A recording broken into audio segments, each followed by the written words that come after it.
नमस्कार। आज बातचीत नेहरू की जेल यात्राओं की। जानते ही हैं आप लोग कि आजकल जवाहरलाल नेहरू पर सवाल उठाना एक फैशन है। अक्सर पूछा जाता है कि आखिर नेहरू का आजादी में योगदान क्या था, आजादी की लड़ाई में योगदान क्या था। तो दोस्तों, अगर वाकई नेहरू का आजादी में योगदान बताना हो तो वो 10 या 15 मिनट के वीडियो में संभव नहीं है। उसके लिए कई घंटों का वीडियो चाहिए होगा, कई 100 पन्नों की किताबें चाहिए होंगी। इसलिए मेरी कोशिश है कि मैं थोड़ी थोड़ी बातें, थोड़े थोड़े हिस्से आप लोगों के बीच अलग अलग जगहों से ले आऊं। हुआ ये कि अभी जब Indian council for historical research ICHR की जो आजादी का अमृत महोत्सव वाला जो पोस्टर था उनका, उसमें से जब नेहरू की तस्वीर हटा के उसकी जगह सावरकर की तस्वीर लगाई गई तो बहुत सारी पोस्ट आई। उस पोस्ट में कुछ नेहरू समर्थकों ने नेहरू के जेल जाने की जो अवधि बताई वो अलग अलग बताई और उसको लेके कुछ RW के लोग ट्रॉल कर रहे थे। होता है, इतिहास ऐसी चीज है कि कई बार तिथियां याद नहीं रहती हैं, कई बार छोटी मोटी गलतियां हो जाती हैं। तो मैंने सोचा एक ऐसा वीडियो बनाते हैं जिसमें न केवल जेल यात्राओं की पूरी अवधि बताते हैं बल्कि आपको अलग अलग जेल यात्राओं के किस्से भी सुनाते हैं। तो इंग्लैंड से लौटने के बाद जब नेहरू हिंदुस्तान में आए और वकालत शुरू की तो शुरू से ही उनके समझ में आना शुरू हो गया था कि वकालत करना उनके लिए संभव नहीं है, क्योंकि देश की आजादी की लड़ाई जहां पहुंच चुकी है वहां धीरे धीरे उनको भागीदारी करनी पड़ेगी। और आप जानते हैं कि जलियांवाला बाग कांड के बाद नेहरू बेहद सक्रिय होते हैं कांग्रेस के अंदर और आंदोलनों में हिस्सा लेना शुरू करते हैं। इस प्रोसेस में उनको पहली जो सजा हुई थी जब वो जेल गए थे वो हुआ था 6 दिसंबर 1921 में। हुआ ये था कि खिलाफत कमेटी और कांग्रेस के लोग जो हैं, प्रिंस ऑफ वेल्स जो आए हुए थे इंग्लैंड से, उनकी यात्रा का बहिष्कार कर रहे थे। इलाहाबाद में इस बहिष्कार की कमान संभाली जवाहरलाल नेहरू और उनके पिता मोतीलाल नेहरू ने। नतीजा यह हुआ कि जब प्रिंस ऑफ वेल्स इलाहाबाद में आए तो कहीं सड़क पर कोई दिखाई ही नहीं दिया। इसका गुस्सा उतरा नेहरूज पर और जवाहरलाल नेहरू को पहली बार गिरफ्तार किया गया। जब गिरफ्तार किया गया तो उनके ऊपर जुर्माना लगाया गया, 100 रुपए का जुर्माना लगाया गया। नेहरू के लिए या मोतीलाल नेहरू के लिए 100 रुपए की उस वक्त भी कोई कीमत नहीं थी। लेकिन गांधीयन जो पूरा आंदोलन था, गांधीवादी आंदोलन था, उसमें बहुत स्पष्ट था कि सरकार को कोई भी जुर्माना नहीं देना है। इसलिए जुर्माना देने से उन्होंने इनकार कर दिया और उसके बाद उनको जेल की सजा हुई। 87 दिन जेल में रहने के बाद, 6 महीने की सजा हुई थी लेकिन 3 महीने बाद ही 87 दिन जेल में रहने के बाद उनको रिहा किया गया। जब उनको रिहा किया गया तो उन्होंने इसका विरोध किया। उन्होंने कहा, मेरे सैकड़ों साथी अभी जेल में हैं, मेरे पिता अभी जेल में हैं, मुझे क्यों रिहा किया जा रहा है? मैं बिल्कुल रिहा होना नहीं चाहता। लेकिन अंग्रेजों ने उनको रिहा कर दिया। वो बारी बारी लोगों को रिहा कर रहे थे। असल में बार बार ये सवाल पूछा जाता है कि ये लोग जल्दी क्यों रिहा हो जाते थे, पूरी सजा क्यों नहीं? हालांकि कई बार पूरी सजा भी नेहरू ने झेली है, गांधी ने झेली है।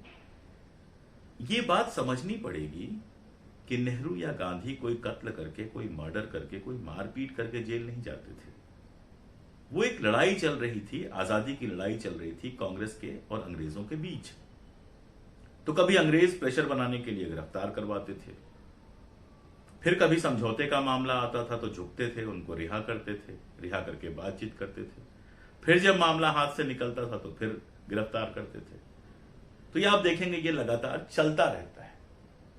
इस बात को समझना चाहिए कि किसी और से आप तुलना करते हैं, किसी ऐसे व्यक्ति के साथ उनकी गिरफ्तारी की तुलना करते हैं जो भले देशभक्ति के लिए ही लेकिन राजनीति हत्या करके गया हो, तो हत्या में तो सीधे 302 का केस चलता है। जो सजा होती है वो आपको भुगतनी पड़ती है। वो एक व्यक्ति होता है और व्यक्ति से आपको समझौता करना पड़ता है।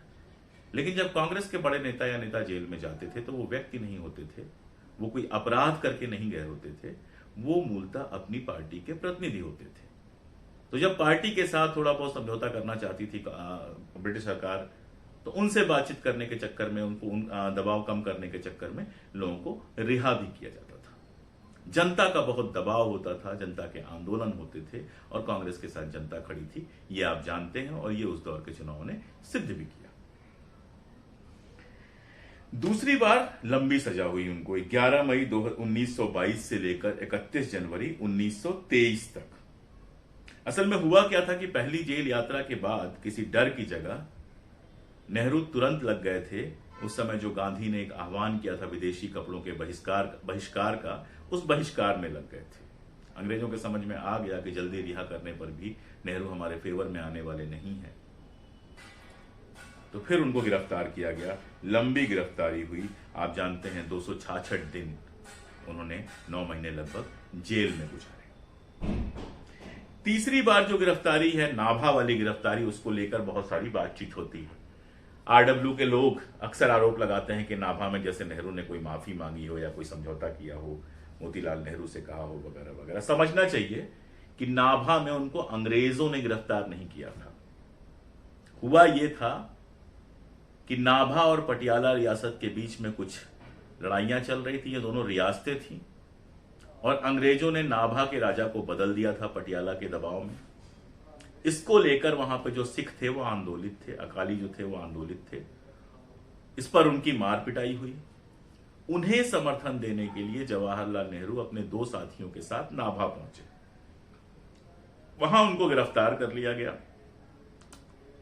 उनके ऊपर झूठे आरोप लगाए गए और बेहद अमानवीय परिस्थितियों में रखा गया। ऐसा नहीं कि नैनी जेल जिसमें इसके पहले रहे थे या लखनऊ सेंट्रल जेल कोई बड़ी अच्छी जेल थी, लेकिन जेलों के भी अपने नियम कायदे कानून होते हैं।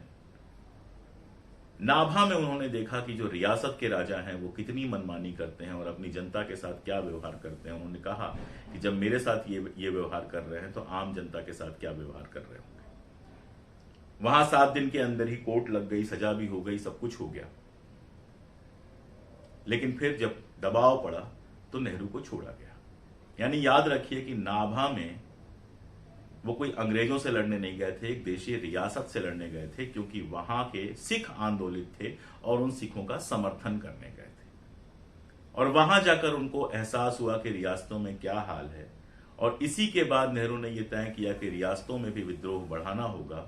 और रियासतों में जो जनता एक्टिव थी अपने राजाओं और सुल्तानों के खिलाफ, उसको एक साथ लेके, प्रजामंडल कहा जाता था, प्रजामंडलों को एक साथ लेके नेहरू ने पहली बार इंडियन स्टेट पीपुल्स कांग्रेस बनाई, जो रियासतों में काम करती थी। उस पर बात फिर कभी। ये 3 गिरफ्तारियों का मैंने आपको किस्सा सुनाया। चौथी जो गिरफ्तारी हुई वो उनकी हुई 14 अप्रैल 1930 को। हुआ यह था कि गांधी ने सत्याग्रह का आह्वान किया था और नेहरू के ऊपर प्रतिबंध लगा दिया गया था कि आप शहर नहीं छोड़ सकते। नेहरू ने कहा कि मैं किसी भी ऐसे प्रतिबंध को मानने को तैयार नहीं हूं जो मुझे आंदोलन में हिस्सा लेने से रोकता है। तो 14 अप्रैल को उन्होंने तय किया कि वो रायपुर जाएंगे। रायपुर के लिए निकले वो, लेकिन इलाहाबाद के पास के ही एक रेलवे स्टेशन पर उनको रोका गया और उनको गिरफ्तार कर लिया गया। उनको गिरफ्तार करके रखा गया इलाहाबाद की नैनी जेल में। नैनी जेल की एक बैरक में उनको रखा गया और काफी सख्ती की गई इस बार उनके साथ। और अपनी सजा पूरी करके 6 महीने बाद 181 दिनों की सजा जो थी वो पूरी करके वो जेल से छूटे। 11 अक्टूबर को जेल से छूटे।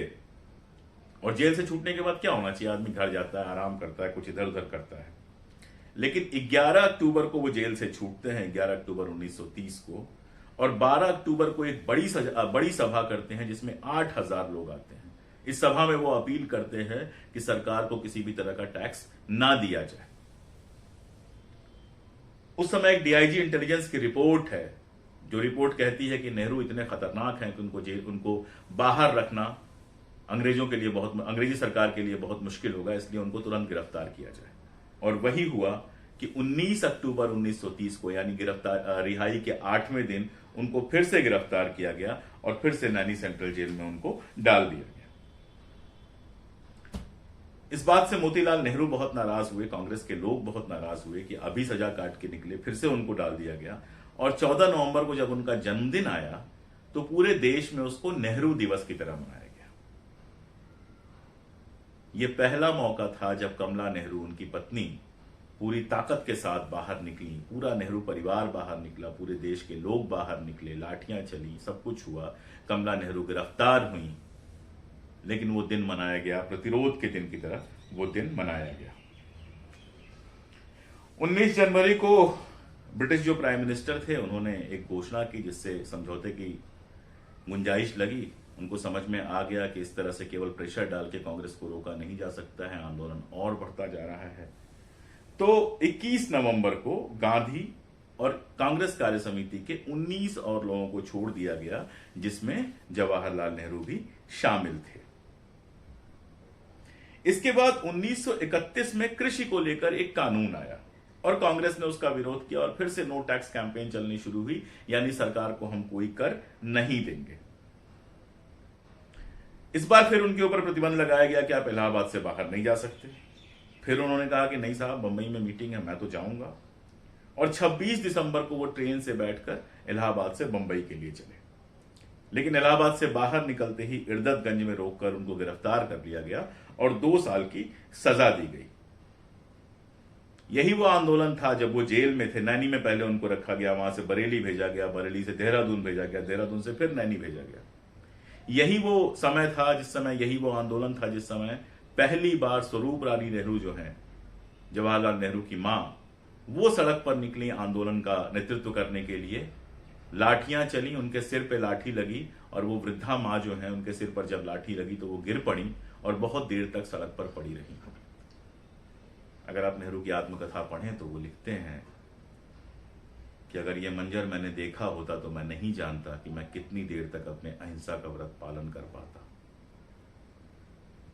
आप समझ सकते हैं कि एक बेटा जेल में बंद है, जिसकी पत्नी ट्यूबरकुलोसिस से बीमार है,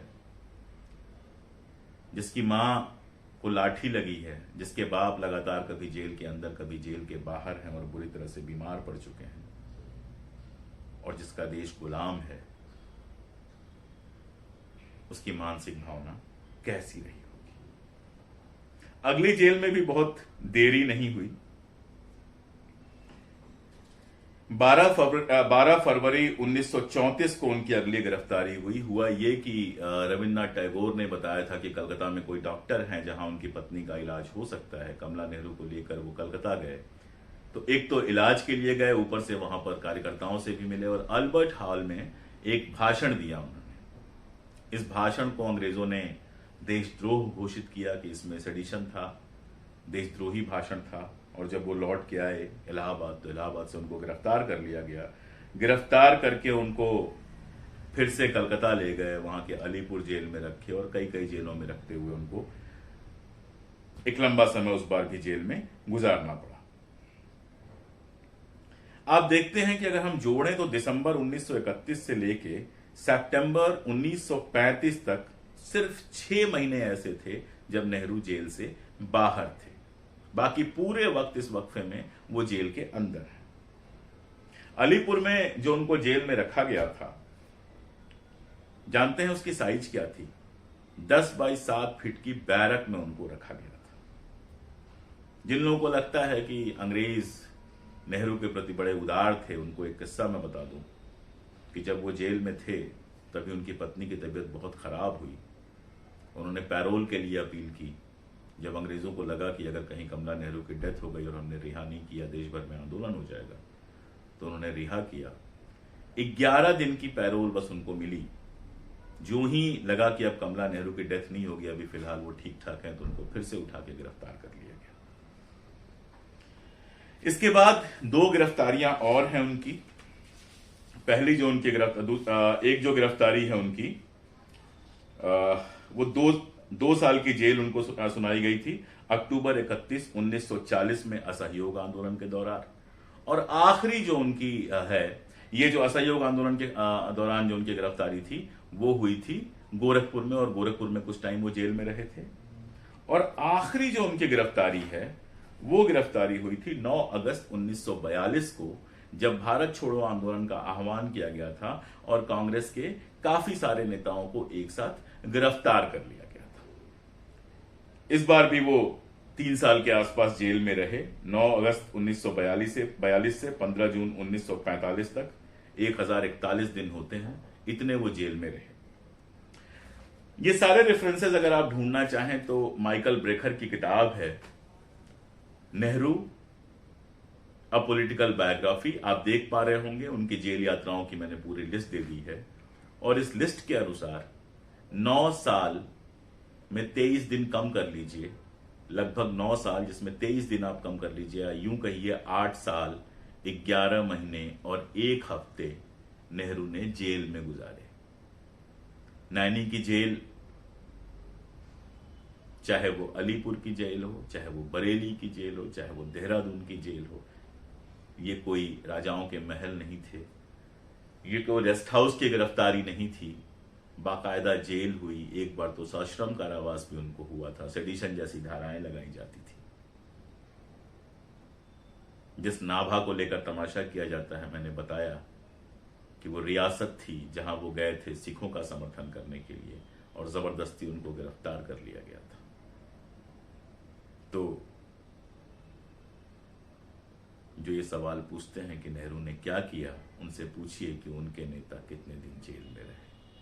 उनसे पूछिए कि वो हिम्मत कहां से आती थी कि नेहरू रिहा होते थे और अगले ही दिन सभा करने लगते थे, अगले ही दिन टैक्स न देने की अपील करते थे, और हफ्ते 15 दिन में फिर उनको गिरफ्तार कर लिया गया था। 1931 से 1935 के उस दौर के बारे में लोगों को बताइए, जब नेहरू सिर्फ 6 महीने जेल से बाहर रहे थे। जब मोतीलाल नेहरू जेल यात्राओं के चलते बीमार पड़े तो उनकी डेथ हो गई। जेल में रहते नेहरू की जो माँ थी स्वरूप रानी, उनको लकवे का अटैक हुआ था। कमला नेहरू बेहद बीमार हुई। जब एकदम मौत की कगार पे हो गई, तब नेहरू को छोड़ा गया। नेहरू यूरोप गए उनको लेके, और वहां उनकी डेथ हुई। तो इतना सारा कुछ व्यक्तिगत मोर्चे पे झेलते हुए, अपनी सारी जो अय्याशियां थीं, रईसियां थीं, वो सब त्याग कर नेहरू इस लंबे वक्फे में जेल में रहे, और जब बाहर रहे तो आजादी की लड़ाई लड़ते रहे।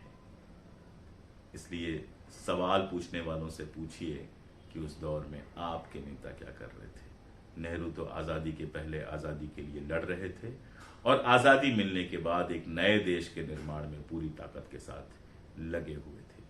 इसीलिए जैसा मैंने कहा, तस्वीरें लगाने हटाने से इतिहास बनता बदलता नहीं है।